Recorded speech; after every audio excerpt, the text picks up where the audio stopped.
देखो बेटा, अब हम बात करेंगे ऑप्टिकल रोटेशन मेथड की, और इसकी हेल्प से भी हम क्या करेंगे बेटा, कैलकुलेट करने की कोशिश करेंगे कि rate constant for first order action क्या होता है और क्या फॉर्मूला बनता है बेटा। क्लियर है?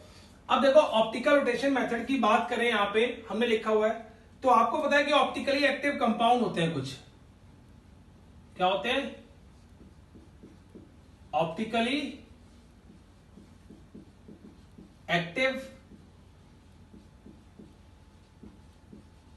कंपाउंड्स, ऑप्टिकली एक्टिव कंपाउंड्स होते हैं बेटा। क्लियर है? और ऑप्टिकली एक्टिव कंपाउंड्स क्या होते हैं? Which rotates the plane of polarized light towards left hand side or right hand side is called optically active compound. क्या बोलेंगे इसको? ऑप्टिकली एक्टिव कंपाउंड होंगे। अगर कोई भी compound plane of polarise light को लेफ्ट या राइट की तरफ रोटेट कर दे तो हम उसको बोलते हैं ऑप्टिकली एक्टिव कंपाउंड। तो थोड़ा सा आपको बताता हूं बेटा इसके बारे में, क्या होता है ये, बेसिकली क्या रहता है इस केस में। पहली बात, ऑप्टिकल एक्टिविटी चेक करने के लिए इंस्ट्रूमेंट यूज किया जाता है आजकल तो, and that instrument is polarimeter.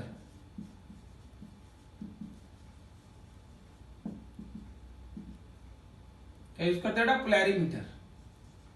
ये इंस्ट्रूमेंट का नाम है जिसके ऊपर सारे का सारा ये वाला एक्सपेरिमेंट बेस्ड है। मतलब with the help of polarimeter we will calculate the optical rotation of the light, कि कितनी ऑप्टिकल लाइट जो है ऑप्टिकली कितना रोटेट कर रही है बेटा। क्लियर है? तो वो इंस्ट्रूमेंट होता है। अब देखो, हम अगर आपको शो करने की कोशिश करें कि किस तरीके से होगा ये, तो आप क्या कहोगे? एक ये प्लेन ऑफ पोलराइज लाइट है बेटा, सीधा मैं बता रहा हूं आपको, डिटेल में हम आपको ऑर्गेनिक में पढ़ाएंगे इसको। ये प्लेन ऑफ पोलराइज, एक लाइट में, एक प्लेन में ये लाइट है। When this light is passed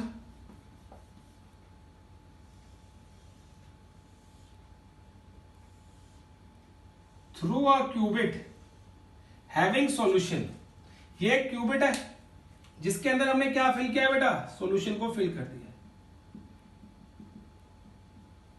clear? क्या कर दिया हमने? इसमें सॉल्यूशन को फिल कर दिया बेटा। देखो,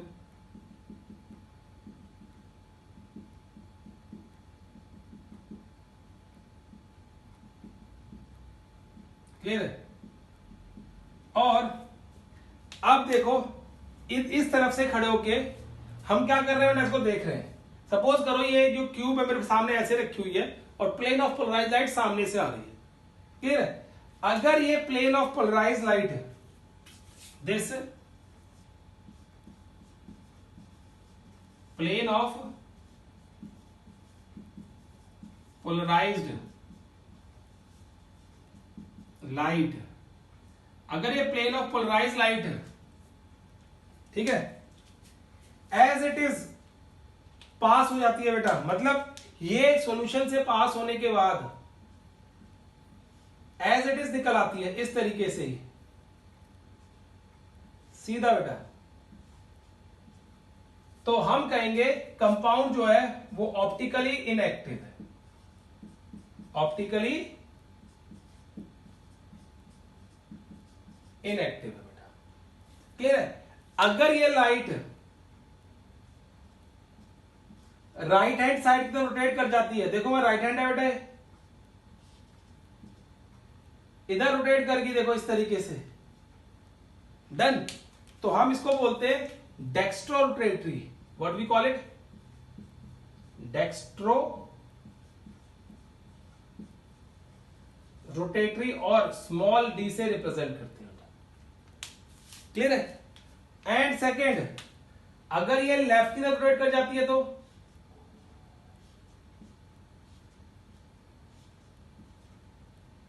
इस तरीके से, तो इसको हम बोलते हैं लीवो रोटेटरी, लीवो रोटेटरी। और लीवो रोटेटरी को शो करते हैं बेटा स्मॉल एल से। This is dextro rotatory and this is laevo rotatory बेटा। और इस तरीके से हम क्या करते हैं, शो करते हैं। अगर डेक्स्ट्रो रोटेटरी और लीवो रोटेटरी का केस आ रहा है तो हम बोलेंगे the compound is practically, experimentally, optically active है, वो ऑप्टिकली एक्टिव है बेटा। अब हमें ऐसे ऑप्टिकल एक्टिव कंपाउंड्स की रेट कांस्टेंट की वैल्यू निकालनी हो बेटा, क्योंकि फर्स्ट ऑर्डर रिएक्शन हम मान के चल रहे हैं इनको। अगर हमने ऐसे कंपाउंड की रेट कांस्टेंट की वैल्यू कैलकुलेट करनी हो तो हम वॉल्यूम की हेल्प से, प्रेशर की हेल्प से, कंसंट्रेशन की हेल्प से कैलकुलेट नहीं कर सकते। We have to calculate with the help of the optical rotation method से, कि कितना ये लाइट को ऑप्टिकली रोटेट करता है, उसकी हेल्प से हम इसको कैलकुलेट करते हैं बेटा। अब चेक करो कि किस तरीके से ये पूरे का पूरा एक्सपेरिमेंट होगा। पहले मैं एक एग्जांपल लिखता हूं जो ये एक्सपेरिमेंटल कंडीशन को शो करेगा बेटा। तो इसमें जो एग्जांपल आता है that is hydrolysis of sucrose. Sucrose की हाइड्रोलिसिस है बेटा, या आप कह सकते हो हाइड्रोलिसिस ऑफ केन शुगर,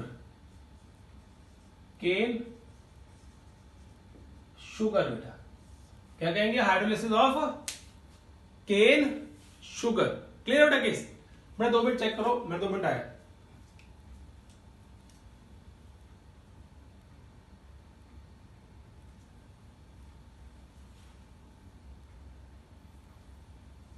देखो बेटा, हाइड्रोलिसिस ऑफ केन शुगर की बात करेंगे यहाँ पे।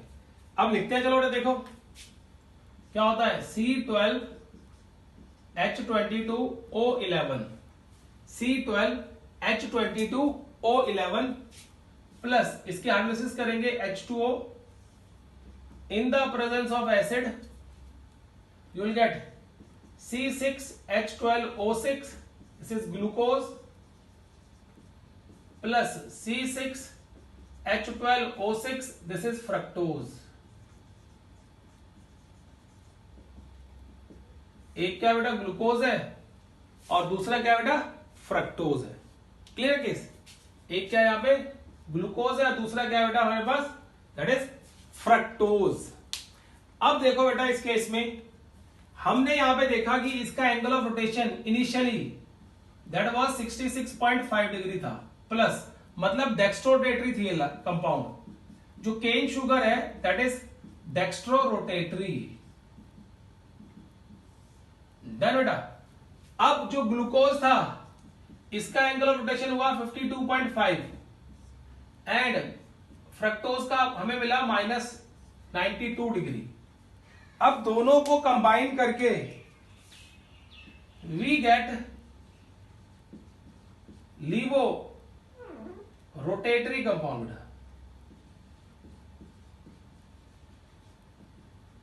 लीवो रोटेटरी। अगर कोई कंपाउंड पहले डेक्स्ट्रो है या पहले लीवो है बाद में डेक्स्ट्रो आता है, या पहले डेक्स्ट्रो है बाद में लीवो हो जाता है, तो इसको बोलते हैं inversion in configuration. What we call it, inversion of sugar.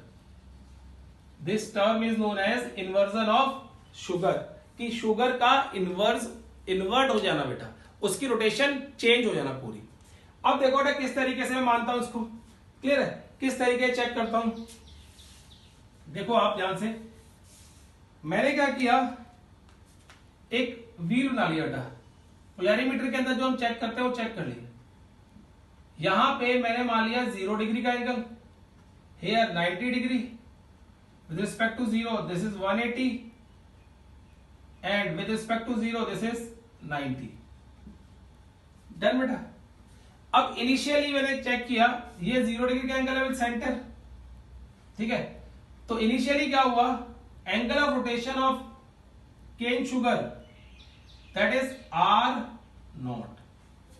तो हम यहां पे लिख लेते हैं बेटा, initially angle of rotation due to cane sugar is R naught. Initially R naught angle of rotation show कर रहा है बेटा. ठीक है, ये इनिशियली का मतलब क्या है बेटा, at time T is equal to 0 पे इतना एंगल ऑफ रोटेशन है टूवर्ड्स क्लॉकवाइज डायरेक्शन बेटा. क्लियर है. अब हम कहते हैं angle of rotation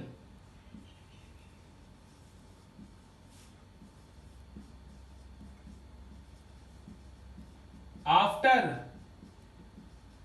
time t is equal to T is equal to R T बेटा. एक पर्टिकुलर टाइम के बाद एंगल ऑफ रोटेशन क्या होगा बेटा, देखो ये प्लस था, ये 52 है, तो ये कहीं इस तरीके से आएगा बेटा. तो ये आ गया angle of rotation R T. इतना कम हो गया, देखो पहले इतना मूव कर रहा था, अब क्या होगा, थोड़ा सा रोटेशन कम हो गई.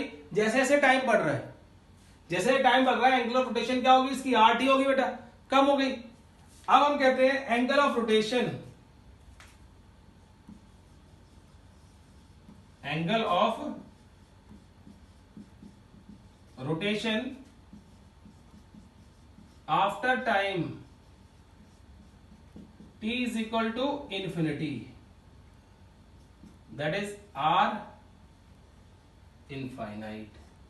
ये r infinite आ गया बेटा कि angle of rotation after time t कितना आएगा, r infinite, and that will be this r infinity बेटा. 0 से इधर आ गए, एंगल ऑफ रोटेशन कितना आ गया, r infinity. Now we have to check the concentration. अब हमें कंसंट्रेशन चेक करनी है बेटा यहां पे. क्लियर है. अब कंसंट्रेशन जो क्या चेक करेंगे, मैं इसको रब कर रहा हूं बेटा इस साइड को पूरी को, so as I can write more.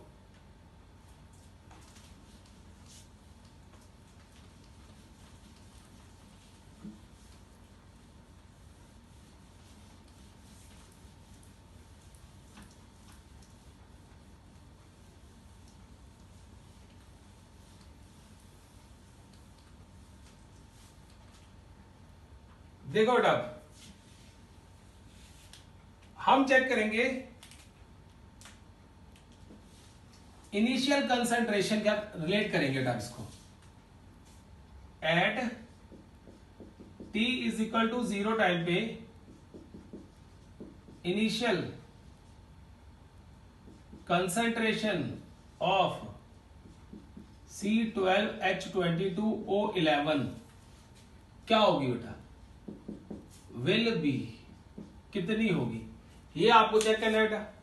Eight time t is equal to 0 initial concentration according to the rotation. अब यहां पे एक ही वैल्यू निकालने की कोशिश कर रहे हैं. ठीक है बेटा, तो इनिशियल कंसंट्रेशन क्या होगी, देखो after time t rotation r थी, r इंफिनिटी, और इनिशियली क्या थी बेटा हमारे पास, r नॉट थी.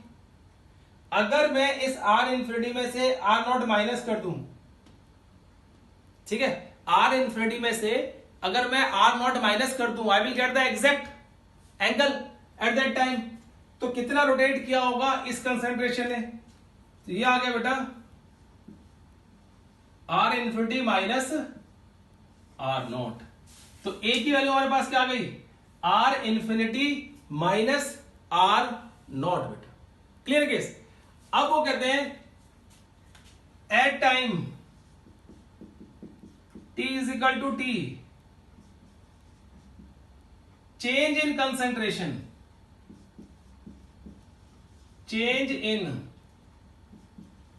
Concentration of C12H22O11 according to the rotation बेटा. कितनी आएगी? अब आर इन्फिनिटी में से आर टी माइनस कर दो, ये क्या आ गया? R infinity minus R T. ये आ गई change in concentration of C12, H22 और 11, मतलब X की value we will get over here. Done. Now we have to calculate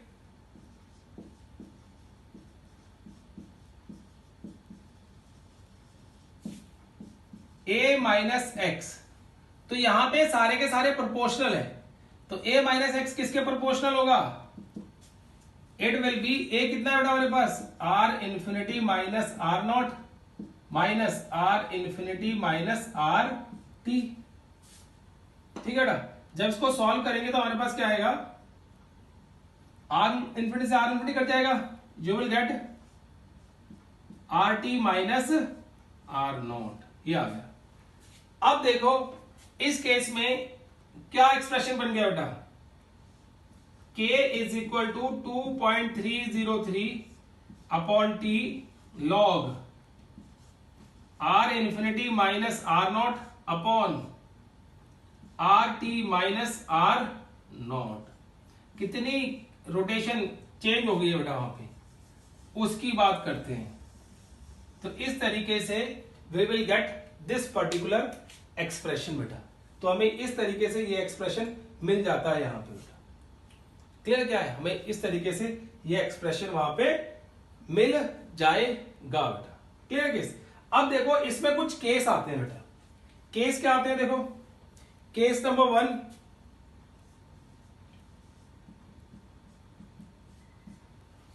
if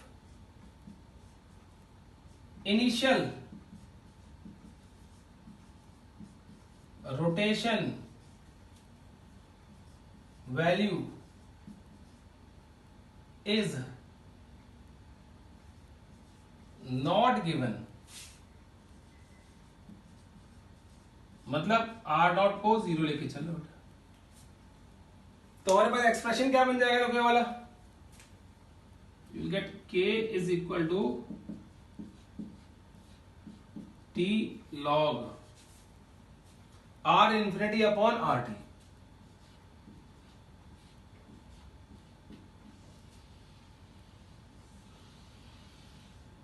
will get R infinity upon R T बेटा। इस case के अंदर इस तरीके से हमें ये एक्सप्रेशन मिल जाता है बेटा। Are you getting my point? इस तरीके से एक्सप्रेशन मिला बेटा। अब देखो दूसरा केस।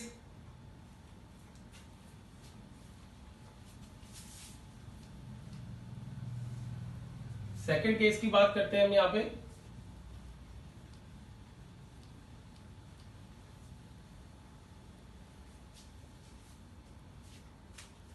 देखो दूसरा केस क्या होता है? केस सेकंड, ठीक है। इफ